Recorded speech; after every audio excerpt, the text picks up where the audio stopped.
Cervejeiros e cervejeiras, sejam bem-vindos a mais um vídeo do Com Cerveja. Daniel Dinslaken por aqui. E hoje, domingo, dia de histórias da cerveja.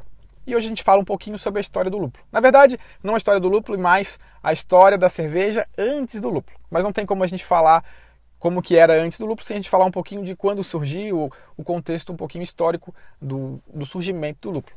O que a gente tem de registros históricos mais comuns é falando sobre o poder bacteriostático do lúpulo. A gente sabe que o lúpulo tem função aí tanto na parte bacteriostática, é claro, como para quebrar o dulçor do malte, também questão de aroma, que é muito eficiente, tem também função na estabilidade de espuma e várias outras coisas que o lúpulo tem aí para nossa cerveja, mas basicamente quando ele foi documentado como importante, como talvez uma grande solução aí na questão de receitas de cerveja, seria mais essa propriedade bacteriostática. E o primeiro registro data lá de 1153 d.C., então século XI, para uma freira chamada Hildegard von Bingen, e ela registrou que o seu amargor evitaria a deterioração, certo? Mas o registro do uso de lúpulo na cerveja é um pouco mais antigo que isso, cerca de 70 e poucos anos, e o cultivo mais antigo ainda, 300 anos antes disso, lá 760 e pouco, aí século VIII depois de Cristo, já registrado então na região de Hallertau o cultivo de lúpulo. Curiosamente, a região de Hallertau ainda hoje está entre os dois maiores produtores de lúpulo do mundo. Então, desde aquela época, então século VIII, a gente já tinha o cultivo de lúpulo. Só que a história da cerveja remonta aí à sociedade, então 10 mil anos atrás. Então, como é que era feita essa cerveja antes de a gente ter consagrado o uso do lúpulo, o cultivo de lúpulo e a importância do lúpulo para a cerveja. Claro que no começo é possível que não tivesse nenhum tipo de ervas ou especiarias que fossem utilizadas, até como a gente já ouviu falar que a descoberta da cerveja talvez seja por acaso, né?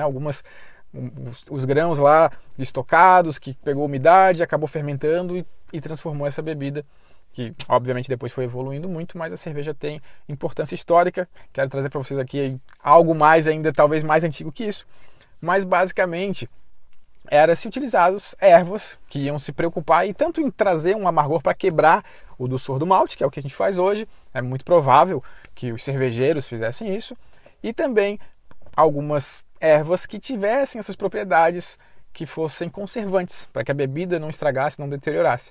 Então, claro, cada cervejeiro na sua região, aí ao redor da antiga Europa e tudo mais, lá onde era feito cerveja, eles estivessem fazendo com as ervas que tivessem próximas, que fossem, provavelmente por tentativa e erro, foi definindo-se quais seriam as mais interessantes. Basicamente seria isso, certo? Então, antes de ter o lúpulo, mas sempre algumas ervas deram esse contrabalanço do malte. E os registros históricos vão falar do uso do gruit, que é um conjunto de ervas, uma mistura de ervas que vai trazer isso mesmo. Quebrar o dulçor, trazer um amargor, aroma e também conservar a bebida.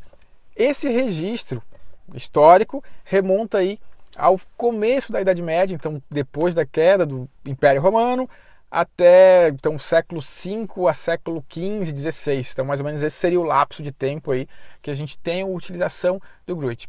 Como a gente viu, o uso do lúpulo começa ali 8, 9, 10, já começa a ter. Então utiliza-se o lúpulo mesmo, enquanto utiliza o gruit, que era o mais clássico, mais comum. E muitos gruits tinham lúpulo também na composição, isso acontecia também, até que de uma certa forma, depois de um tempo, o lúpulo passou a dominar totalmente. O Randy Mersher define principalmente 3 ervas, que seriam as principais que definem um gruit. Só que o gruit é um conjunto de ervas, tá? Então, mírica, 1000 folhas, também pode ser chamado de aquileia, e wild rosemary, que daí a gente não tem um nome em português, seriam essas 3 ervas que dariam a base para o gruit. Aí depois dessas, uma mistura, que daí também era segredo dos cervejeiros, daí vem zimbro, sálvia, alecrim, gengibre, o próprio lúpulo, como eu falei, depois de algum tempo ele começou a compor também, e não era muito divulgado quais eram as especiarias e ervas que formavam aquele misto que formava o gruit. Então era segredo, como se fosse o segredo de vários cervejeiros daquela época. Então a partir do século XVI começou gradualmente a ter o uso do lúpulo também, até que o lúpulo começou a dominar. alguns relatos históricos aí falam também de uma questão política. Não vou entrar nesse mérito, até porque eu não tenho esse conhecimento, mas que talvez também tivesse uma questão política para tirar o monopólio da igreja, que católica, né, no caso, que monopolizava o glúten, daí os protestantes começaram a utilizar o lúpulo, e tem uma linha de discussão nesse sentido também. Mas basicamente o que importa para a gente é saber que, de fato, a gente sempre teve um conjunto, umas ervas que quebraram esse doçor do malte, que trouxeram aromas e sabores também diferenciados para trazer uma complexidade para a cerveja, e que hoje é o nosso tão amado lúpulo. Antes de a gente conhecer o lúpulo, a gente tinha outras coisas.